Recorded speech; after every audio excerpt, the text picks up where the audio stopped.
right, so we're ready to start. Thank you so much for joining us this afternoon for our session called The Death of Factory Farming. I'm Kristen Stilt. I'm a professor here at HLS and also faculty director of the Animal Law and Policy program, which is hosting the event today. So what I'm going to do is give you a quick overview of the topic before we move on to short comments by our distinguished guests, and then we'll have a good amount of time for discussion, including all of you. So today's session, despite its name, is not actually a funeral. We are not here to observe yet the death of factory farming, but we are here to talk about why an end to practices that fall under the heading of factory farming is highly desirable. And even more importantly, we're going to talk about the many ways in which all of us as consumers, as advocates, are working hard to hasten its demise. And perhaps even to predict that despite many obstacles and, unfortunately, the actual growth of factory farming in many parts of the world, that its end will probably come eventually. So to get us all at the same starting point for the conversation, I want to quickly define factory farming and highlight what's so problematic about it for those of you who aren't as familiar as others. So over the past decades, raising of animals for food has become increasingly industrialized and concentrated, as the slide shows you. Animals are housed in large-scale confinement operations that hold up to several thousand animals. The most prevalent examples of mass confinement are the battery cage facility, where hens spend their entire lives standing on wire the size of an iPad, frequently losing feathers from the crowding. Raising genetically enlarged broiler chickens, as they're called, and turkeys in cramped indoor structures where they often can't even support their own weight and lose their feathers from standing or lying in their own waste. Confining perpetually pregnant mother pigs in gestation crates so small they can barely stand and suffer extreme psychological distress. Raising beef cattle in outdoor massive feedlots where they often live in their own waste because there's just so much of it in such a tight space. Producing veal by removing baby calves from their mothers as soon as they're born and either confining them to tiny hutches, each one of these representing one tiny calf, newly born, or, which many of you may have heard of, the tethering by the neck. We're not done. Farming fish, which often doesn't get the attention it deserves, and other aquatic animals is also a form of factory farming, also in overcrowded conditions, just in water, not on land, where they suffer from disease, physical abnormalities, and other forms of stress. So the previous images clearly show the significant animal welfare considerations and consequences that result from intensive confinement. But factory farming's effects, as many of you probably already know, intersect across several other spheres, and I want to highlight those very quickly. So take a second to look at this from the UN Food and Agriculture Organization report in 2006, which shows the very substantial contribution of animal agriculture to climate change and air pollution, to land, soil, and water degradation, and to the reduction of biodiversity. That so-called, attractive picture is a cattle feedlot from an aerial view. So by 2006, no one could deny that there was an environmental toll, and of course, we knew that even earlier, but certainly by then. And that's not all. Food safety issues through foodborne illnesses, worker safety, high rate of serious injury and deaths. One of the most dangerous jobs you can have is in a slaughterhouse. Exploitation of poor and immigrant labor, global health issues, drug-resistant bacteria due to large amounts of antibiotics used in the animal feed. All right, so quickly, what are the global trends in factory farming? This slide shows global meat demand. You can see that it's on the increase. Obviously, that's the key takeaway from this. As demand for meat continues to rise, producers are constantly looking for cheaper ways to produce, and that means the factory farming model. The global scale of animals farmed, look at the number increasing of farm animals raised every year worldwide. And again, fish also going up. And also importantly, look at the aquaculture production. That's the factory farming model brought to the sea. Well, where wild capture leveling off in part because oceans are depleted. Now take a quick look at the global distribution of farm animals. We're pretty irrelevant in the big picture. Right? You see China, which we'll hear more about later, I hope, playing an extremely important role, as well as countries like India and the developing world. As the middle classes rise around the world, they want to do what we did, which is to eat more meat. And we have to keep that in mind as we think about how to end factory farming worldwide. Because, of course, an animal is an animal, whether in the US or China, and we're concerned with the entire world. Speaking of China, of course, here's China's growth farming animals, with chickens making a dramatic rise in particular. And now finally, I just want to say something very quickly about the laws governing factory farming, because you're probably thinking, well, if it's that bad, why haven't we fixed it? Or aren't we fixing it? Or aren't there severe regulations in place? In fact, at least in the US and in certainly many parts of the world, animal agriculture is basically exempted for each of the negative impacts I've just listed. So what about the animals themselves? Well, animals raised for food are exempted from the Animal Welfare Act, the act you would think would cover them. The key federal law that does govern livestock only covers these animals once they literally cross the door into the slaughterhouse facility. I don't have time to talk about what those slaughterhouses look like, but I can definitely say that we should question whether or not they meet a humane death, as the Humane Slaughter Act suggests that they would. And at the state level, animals raised for food are excluded from most anti-cruelty provisions, criminal law provisions of state law. And so really that means that these animals have very little in the way of legal protection for their entire lives. But just like with the other areas that factory farming impacts, there's also a free pass for the industry when it comes to these issues as well.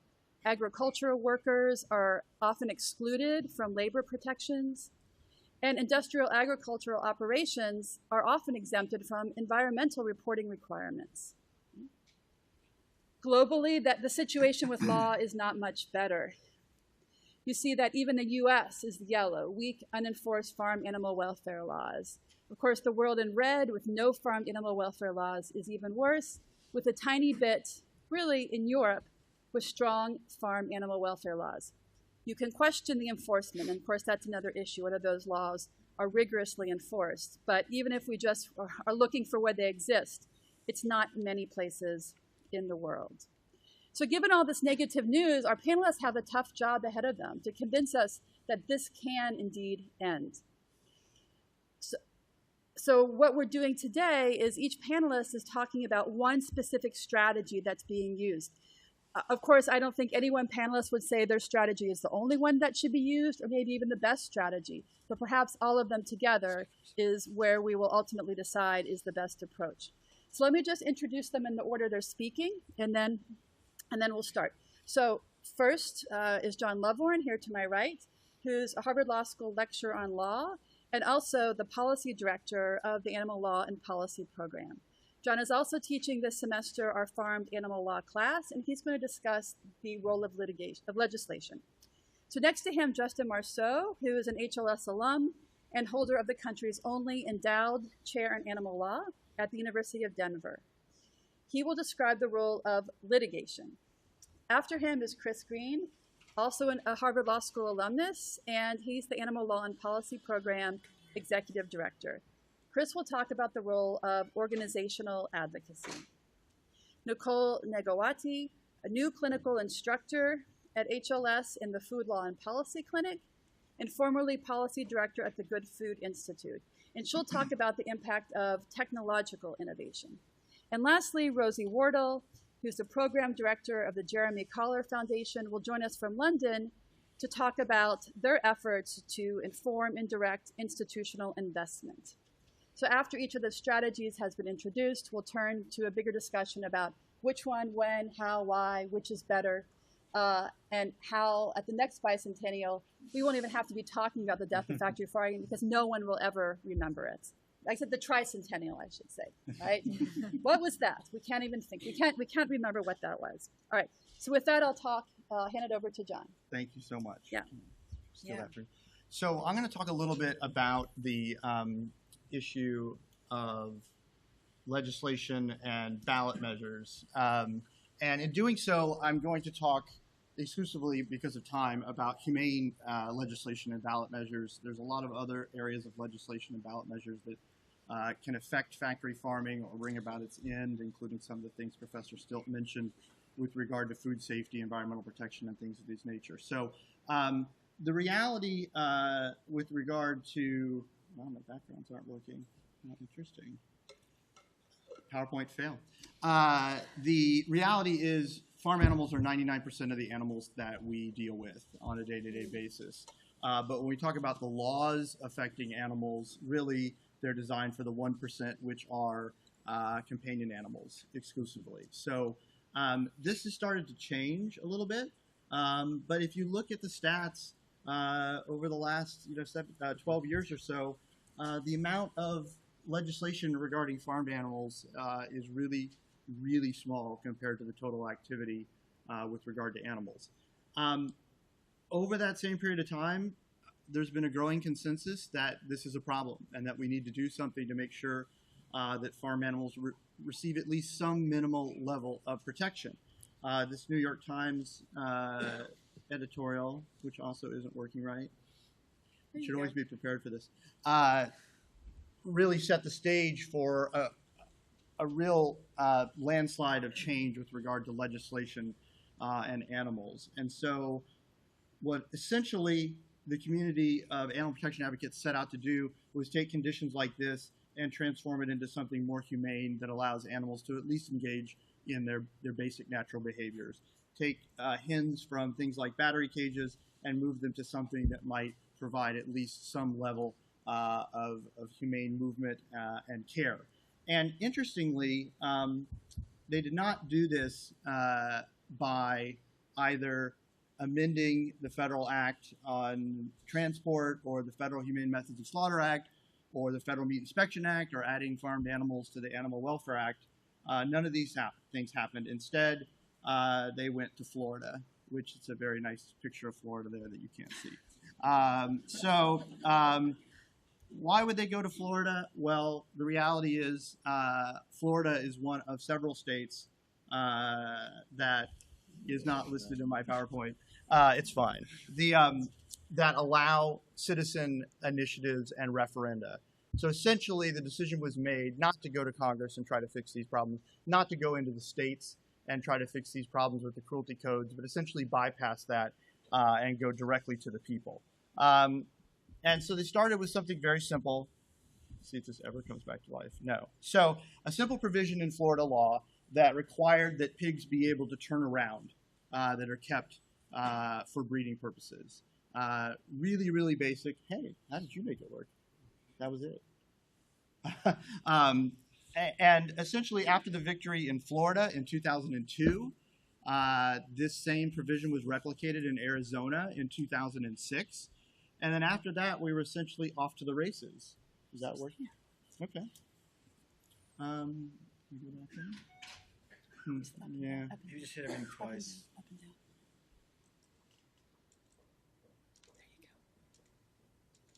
No, they're not going to. Anyone that has a background is not going to work. Okay. Because we're going backwards. So we're just going to let it go. Okay. So essentially what we saw after that was a wave of lawmaking with regard to gestation crates, battery cages, and veal crates. And it looks pretty impressive when you think about over the period of time, we have almost 24 laws enacted in order to provide some protection for animals on the farm. But the problem is when you map this out, these laws are located exclusively in the coastal areas of the country. So we have sort of a blue state system of protecting farm animals, but we have all the production largely in the middle of the state. So even for a state like California, who in 2008 enacted what was then the most progressive farm animal welfare law, no battery cages, no gestation crates, no veal crates, it only covered about half of the total animal products that are sold in the state of California because so much of what California eats is imported from other states. So these prohibitions on these most egregious forms of animal confinement are only as good as the state which they're located in. So what California did after that was to dabble in the idea of saying, well, actually, we're going to require that every animal product sold in this state meet our animal welfare standards, even if it's produced elsewhere. So they passed a statute, AB 1437, that basically says if you want to buy an egg product in California, you want to sell it, it's got to meet California's humane standards, even if it's produced in Iowa. Interestingly, Massachusetts followed up just last fall with what is now the most progressive farm animal welfare statute in the United States. It says no gestation crates, no veal crates, no battery cages, and you cannot sell pork, veal, or eggs in Massachusetts unless you comply with these humane standards, regardless of where production occurs. As you might imagine, and this doesn't go into effect for several years still, this creates some legal questions about the authority of states to exercise these types of limits on interstate commerce. And if you're interested in that issue, there's actually a ruling on September 15th from the Ninth Circuit Court of Appeals upholding that state's ban on the production or sale of foie gras, which gets into the question about what's the outer limits of states' ability to ban food products that are the result of animal cruelty. And the panel unanimously concluded that this is within the state's authority. Now, it'll be very interesting to see whether or not the Supreme Court is interested in reviewing that, and if so, whether they unanimously agree with the Ninth Circuit about the scope of California's authority to do that. So to get back to the question at hand, the death of factory farming, I think a lot of the question here depends on how we define a factory farm, right? If we say that if you get rid of gestation crates, veal crates, battery cages, it's no longer a factory farm, then I think we can get rid of factory farming with legislation, and in fact are well on our way to doing that. But the reality is, even if you take those worst methods out of the equation, we're still talking about confining billions and billions of animals within industrial facilities. And I wonder about the ability of legislation to really tackle that particular problem. And we'll hear about some other ideas about how to do that. And I think it's especially a problem when we look at the fact that for food security reasons, we have to come up with 70% more calories by 2050. And so some people's ideas that we'll get rid of factory farms and we'll just go back to this historical, ethic of, living off the land, or a lot of, pretty rural farms that I would show pictures of for you. I don't think we're going to get there. And I think that the only things that are really going to change factory farms in the long term are issues of efficiency and the gross inefficiency of feeding animals and converting that to meat, the environmental impacts, and the climate impacts. We simply will not be able to sustain the number of people that we will have by 2050 using the existing system. So I think when we look at legislation, we can make things more humane, but I'm skeptical of how much we can get at the root of factory farming through the normal legislative process. So I'm going to turn that over to Justin now. So I'm going to talk about litigation efforts to take on factory farming or hasten its death. And in a short presentation, it's not intended to be even a survey of the litigation. There's lots of interesting efforts underway: environmental cases, labeling cases, toxic tort cases, nuisance type actions. What I want to do is focus on two types of litigation in the realm of factory farming. One that I think is necessary, important, and working relatively well, and one that I think is either counterproductive or at least presents social costs that haven't fully been considered.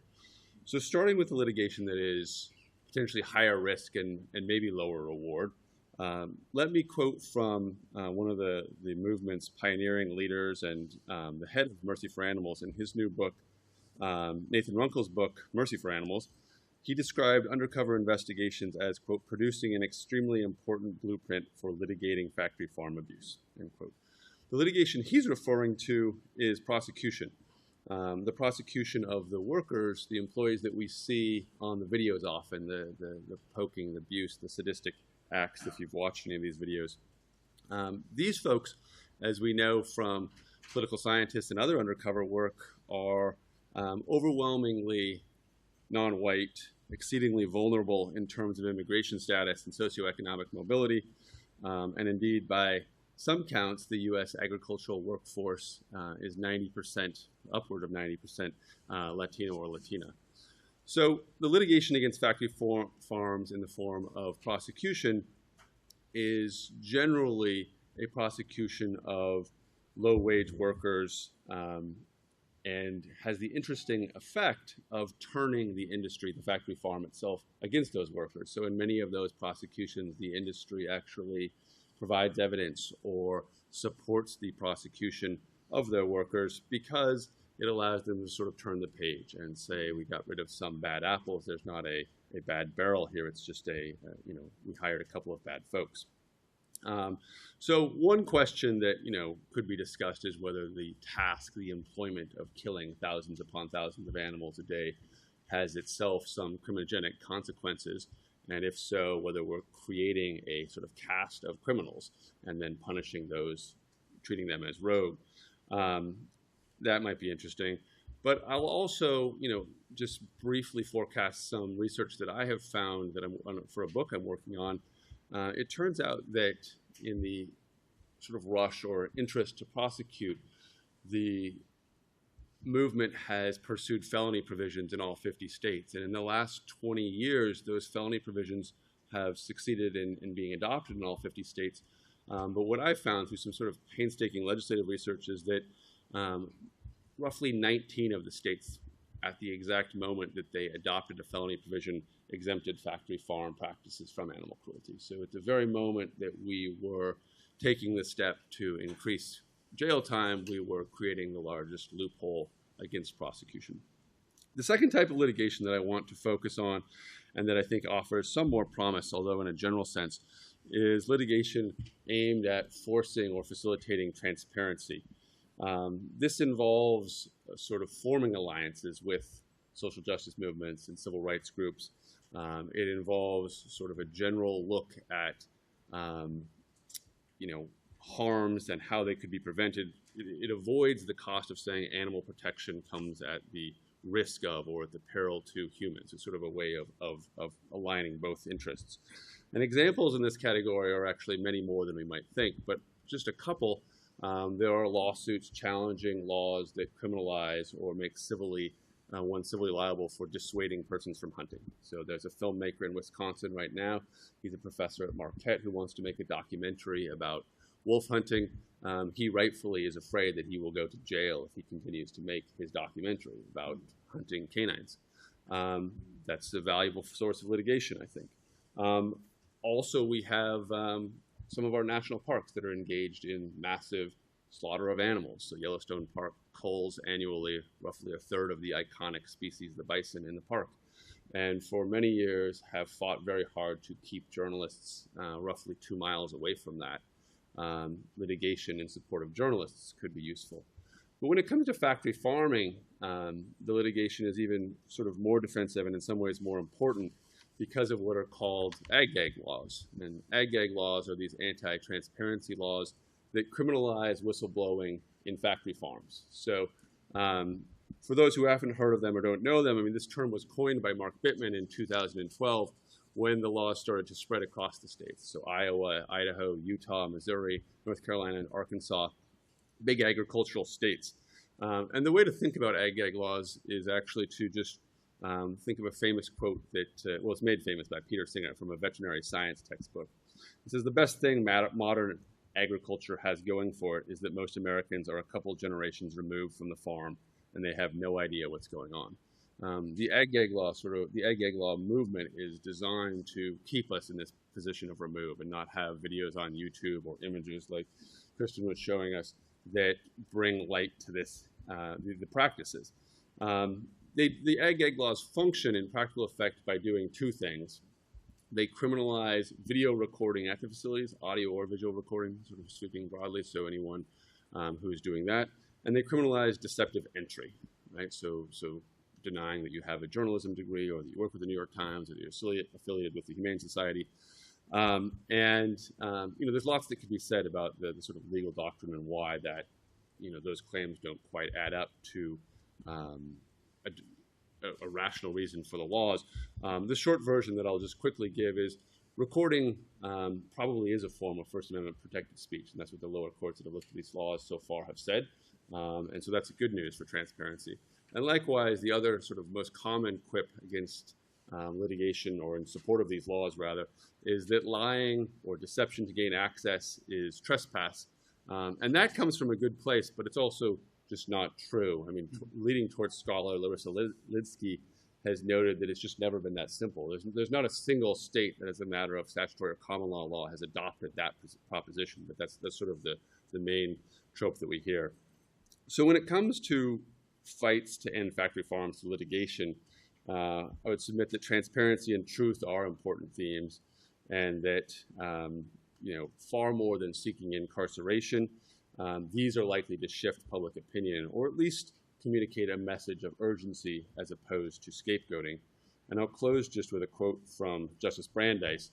Justice Brandeis was invoked several times last night, primarily in reference to, in the scholarly literature, his Harvard Law Review article from 1890, The Right to Privacy.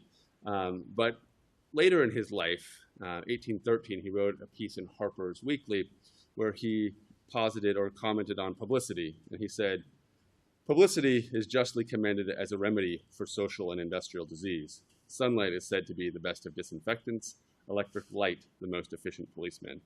And on matters of public concern, the truthful investigations and the exposés of factory farms, I think, will be one of our most important weapons." I'm just going to jump this ahead. Yeah. With the lights on or not yet? It's kind of getting a little bit dark in here. Bear with you 1 second. We're going to put this back to... Okay.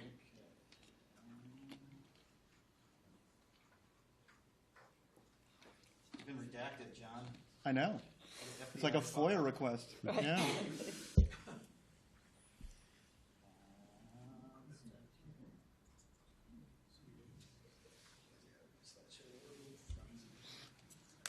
Not the beginning, from yours. From yours. Okay, slide. Just go exit. That's... Yeah. Talk amongst yourselves. Okay, so... From current slide. Current slide, here we are. Thank you. All right. You got it. There you go. So I'm going to be kind of following up on what Justin and John both just described, and need to turn my slides where I can see them.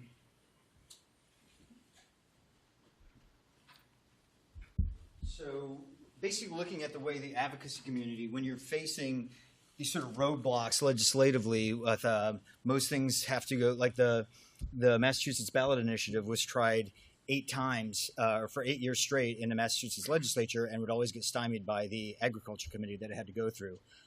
So the advocacy community had to sort of move forward and find ways of sort of circumventing that. So public opinion, 94% of Americans agree that animals raised for food on farms deserve to be free from abuse and cruelty.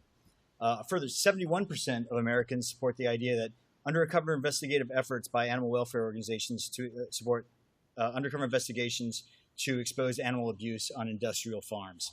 And this is surprisingly consistent across age, gender, region, and political affiliation. I mean, those numbers are all pretty dead consistent there.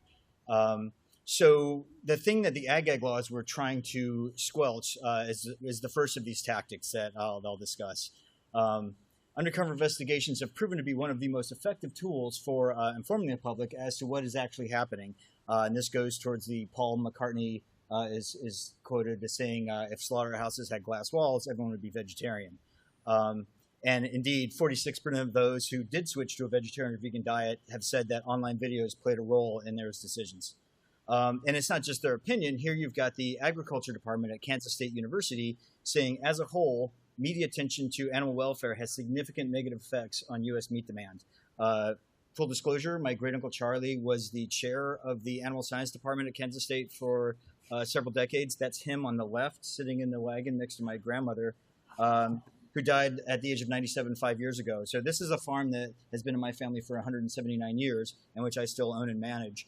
And it was being around these animals at a very young age that really allowed me to sort of see their value as individuals, and that to me they had a value that was greater than the weight of their flesh.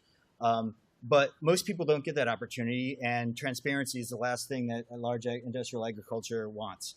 And here's a quote from the horse's mouth. this is an agriculture textbook saying one of the best things modern animal agriculture has going for it is that most people haven't a clue how animals are raised and processed. And further, for modern animal agriculture, the less the consumer knows about what's happening before the meat hits the plate, the better. So this is unguarded. So what they're so worried about are undercover investigations. And as Will Potter said, some of the earliest gag laws that were passed were actually trying to prevent people trespassing and causing damage, sort of lab trashing in a industrial farming context. And so Will Potter says, you know, the biggest threat facing big ag right now isn't that activists are breaking windows, it's that they're creating them. So here's an image. I'm not going to show any gory videos, but here's just one image from one single investigation in Wisconsin at a dairy. And you can see this cow, too sick or weak to walk on its own, being hoisted up by chains and led to slaughter. So I thought we'd use this as an example. Say, well, what's one investigation going to do with a 3-minute video? So just this one investigation at that one farm in Wisconsin, 4 of the employees were convicted of multiple counts of animal cruelty. DiGiorno Pizza decided not to accept any more cheese made with milk from that dairy, and it's 4,500 cows. It was their largest contract. Nestle, who many people just associate with chocolate milk, actually happens to be the world's largest food company with $101 billion in revenues. They announced that, and as a result, they were so embarrassed by this that they said they were going to require all of their 7,300 suppliers to eliminate tail docking, dehorning, gestation crates, and battery cages at hundreds of thousands of farms worldwide. Again, this all stemmed from one undercover investigator with one camera going into one dairy farm. You know, consumer sentiment is probably the most powerful advocacy tool. And so taking what I just described a step further, you know, corporations react really quickly to profit threats. And so for several years, the advocacy community would just fight with those producers. So they're going to Weiss Brothers farms. But the problem is you know, it's frustrating. Weiss Brothers had no nexus with consumers. Their only relevant factor was profit margin. I mean, if it cost them farm 1/100th of a penny per egg, you know, when you're talking billions of eggs, that adds up.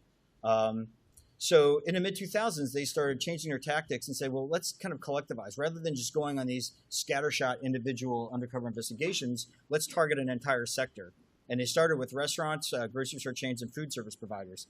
Now, food service providers are sort of a hidden key to this all. So Restaurant Associates here at the law school, they're a division of Compass Group. So one of 30 companies that Compass Group owns. So they're essentially these massive super consumers that are serving millions of meals a day across the United States. So their purchasing power is so large that they can really dictate what producers do. So the first of these was the cage-free campaign. And the first, right away, McDonald's decided to go cage-free in the first year. They serve 2 billion eggs a year just in the U.S. and Canada. And so this one decision was going to improve the lives of 8 million hens. And so basically the way these campaigns worked is they said it's a carrot and a stick. They said, hey, look, we're going to go to you. Because essentially McDonald's isn't a producer. They're just a marketing and delivery vehicle.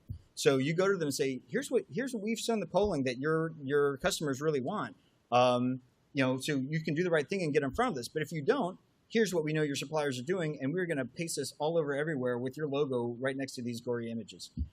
So that tends to get attention pretty quickly. So after all these producers were saying year after year, there's no way we could possibly, it's economically infeasible to go cage-free, literally the very day after McDonald's made that commitment, Hickman Foods, one of the largest egg producers in the country, said, oh, we're going cage-free too. And then, oh, what do you know? The third largest followed right afterwards. So, you know, again, it shows that it's not economically infeasible. They're all falling over themselves to rip these cages out so they can get the McDonald's contract, which just shows the way that the purchasing power works. And this campaign was so successful that even Fox News called 2015 the year of the cage-free hen. And then the next year, after going after restaurants, they went after retailers. And then boom, Walmart, nearly 9 billion eggs per year sold just by Walmart, and they've made a cage-free commitment. So here you can see the sort of the graph of this all. Early adopters like Whole Foods and Chipotle, and then you see the first big wave when you've got Aramark, Compass, and Sodexo, the 3 biggest food service providers, and then it just takes off from there. So now the point that you have 250 million hens potentially being covered by these cage-free commitments that have been made. So the next frontier on this is broiler chicken welfare. As Kristen showed you some of the gory photos, 9 billion chickens a year just in the U.S., 54 billion worldwide. Again, getting out in front, all 3 major food service providers have made these commitments to slower genetic strains and breeds, controlled atmosphere stunning, increased space requirements, and other enrichments such as natural light and the ability to perch. And so technically, as you saw from the photos, broiler chickens are not kept in cages, traditional metal cages, but they are sort of imprisoned in their own bodies. And you can see the difference between 1957 and 2005 here, the difference in their growth rates. It's 4 times what it used to be. And in just only 56 days, a chick goes from being born to literally 100 times its size. So that's the equivalent of a human baby being born at 7 pounds and weighing close to like about 650 pounds at 2 months. And so again, you see the progress that's been made here. Early adopter, Whole Foods comes out of the gate with their global animal partnership standards. Again, the first ones coming in are the food service providers, and then it just goes up from there to now the point with just with these broiler welfare commitments, you've got 450 million broiler chickens being covered by these commitments now. So the next stage in all of this is taking it global. So much in the way that the production methods of factory farming have been exported around the world, the advocacy tactics that have been successful in targeting them here are also starting to be exported and adopted. So right here we have the Open Wing Alliance, which is a consortium of groups that are focusing first on battery cages for hens. And so here you see a billboard in Mexico targeting battery cages, and this is by a group called Animal Equality, which in my view is one of the most effective animal protection groups working on farmed animal issues, especially internationally. And then you've got another group here in Taiwan doing a demonstration and getting TV coverage. And again, we've seen the success of this already. Just 5 years ago, there were only 5 countries that had companies in them making cage-free commitments. And then move along a little, then all of a sudden you've got Mexico and Brazil, very huge producers, and now India as well. So you've now got over companies in over 30 countries that have made these cage-free commitments. But as Kristen showed that slide earlier, we're that little blue strip right there. China is the bottom in the red, producing the vast majority of the world's farmed animals. But what may be surprising to some people, consumer sentiment in China is very similar to what it is in the U.S. when it comes to the welfare of farmed animals. So you see on the left, I don't know if you can read that small, but so the respondents here, and this was a survey that was done by an agricultural college in China, and they found that people disagreed with the idea of rearing pigs on cement floors. They were opposed to killing fowl in front of other hens, and that they did think that the government should pass general animal welfare law. And these are by like 75 to 80%.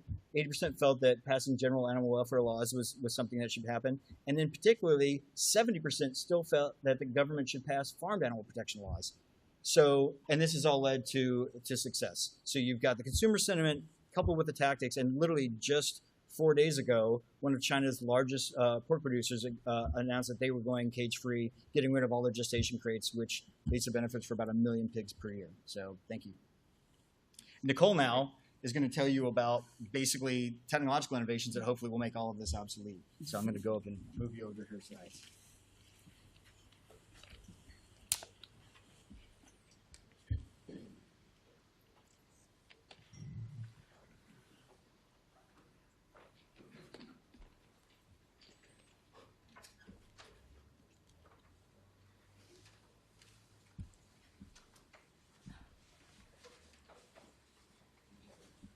Thank you. Okay, so thanks to the advocacy efforts that Chris just described, people are increasingly becoming aware of how their food is produced. But the reality is people want to eat meat, and they want to eat it cheaply. So how do we disrupt this system that is supported by consumers? Well, food technology offers a very promising solution to give people the meat that they want to consume, but we take animals, or at least animal suffering, out of the process. The plant-based and clean meat industry has announced its goal of ending factory farming by 2030. That's quite an aspirational goal, but I want to convince you that it can happen. Will people trade animal products for tofu? I think we'll probably all agree that that's very unlikely to happen. But as Bill Gates has noted, we've only explored about 8% of the world's plant proteins as potential meat alternatives. Remaking meat is one sector of the food industry that is ripe for innovation and for growth. There is tremendous potential out there, and it is being explored. Ideally, consumers would make their purchasing decisions based on alleviating world hunger, environmental concerns, public health concerns, and animal suffering. but that's not the reality. There have been countless consumer surveys conducted that tell us that the way consumers make decisions based on 3 factors: taste, price, and convenience. And so the goal of the food technology companies that I'll describe is to make alternatives to conventional meat, dairy, and eggs as delicious, as price competitive, and as convenient as conventional animal products. There's amazing progress being made. For example, the Impossible Burger by Impossible Foods contains heme, which is an iron-containing molecule that allows this plant-based burger to bleed in a way that's very similar to conventional meat.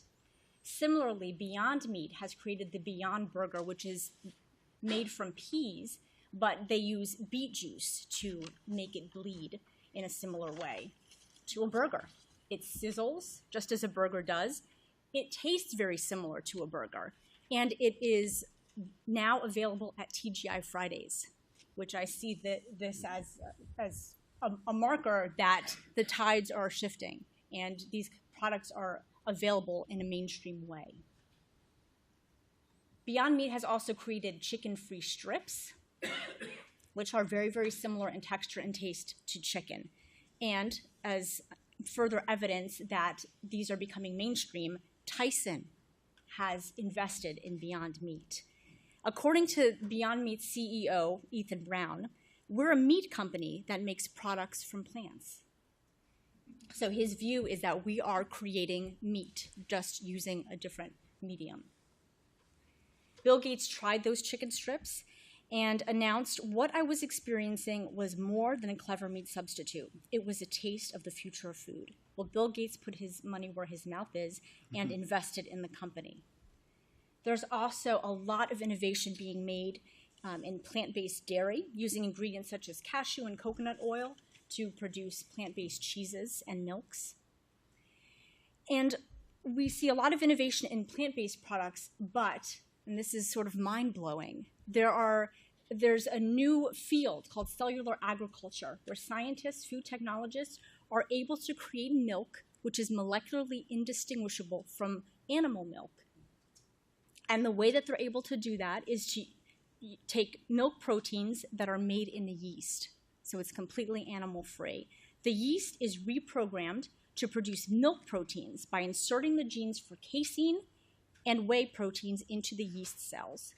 The yeasts feed off of sugars in the same way that a lactating cow would produce, and then fats, which are sourced from plants, are added, and as I mentioned, the milk is molecularly indistinguishable from milk that is produced from cows, and we can produce cheese, kefir, yogurt, and cream. Similarly, scientists and food technologists at Clara Foods are creating chickenless eggs. They do this in a very similar way. Yeast is reprogrammed to produce egg white proteins by inserting the genes for egg white proteins into yeast cells. As the yeast grows, it consumes sugar, and after enough egg whites have been produced, the yeast and egg mixture are separated to leave only the egg white proteins. Perhaps even more mind-blowing is the potential to create meat without any animal slaughter, and this is being done. And the way that this is done, very similar to as I described with the milk and the eggs, cells are extracted from an animal in a harmless procedure. The cells are then placed in a fluid that allows them to multiply. They're placed in a bioreactor and turns them into muscle tissue. And we have ground meat. The first lab-grown or clean burger was developed in 2013, and at the time, it cost $330,000. However, food technologists estimate that by 2020, it will cost only $10. In 2016, Memphis Meats, an American company, launched its first beef meatball. This year, it created chicken and duck. So we saw some images in the introduction by Kristen about the horrors of factory farming and the realities of meat production. This is the way that meat production will look in the very near future. It will look like your friendly meat brewery without any antibiotics, without hormones, without waste contamination, without any animal suffering. And unlike the attempts to put a veil over consumers, this process will be completely transparent. And the food companies have indicated a willingness to invite consumers in to this friendly meat brewery where meat will be produced. So you may be wondering, how do the meat producers feel about these technologies?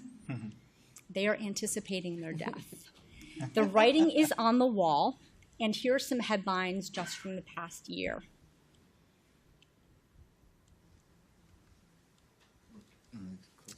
There we go. From April of this year, major meat supplier Cargill has announced that it's going to exit its cattle feeding business. In March, Tyson Foods CEO announced on Fox Business that the future of food might be meatless, that the growth potential of plant-based meats far exceeds the potential of animal meat. And finally, in August, leaving you in suspense, Cargill announced that it will invest in Memphis Meats, the startup that produces the clean meat that I described. And so I hope that this is evidence that the end of conventional meat production of factory farming is very near. Thank you. So now I'm going to switch over to Rosie's slides. Yeah. Turn the lights on. Really washing out the slides. Okay. Okay. Especially since we're trying to see. Okay. You can do it after.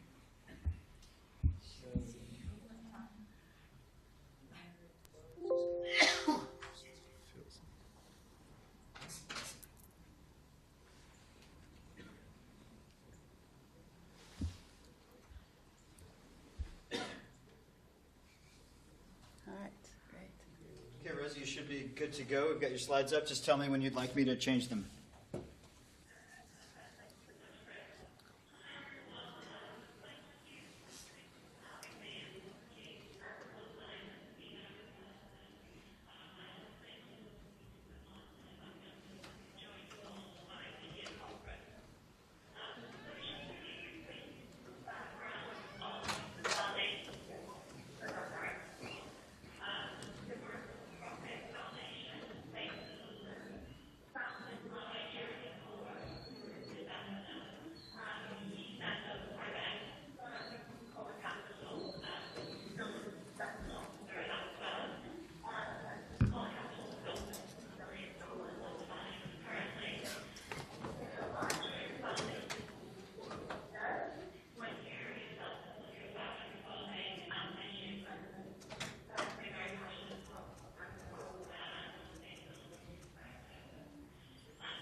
Yep, good.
right, great. Thanks to all of our panelists for introducing our topics.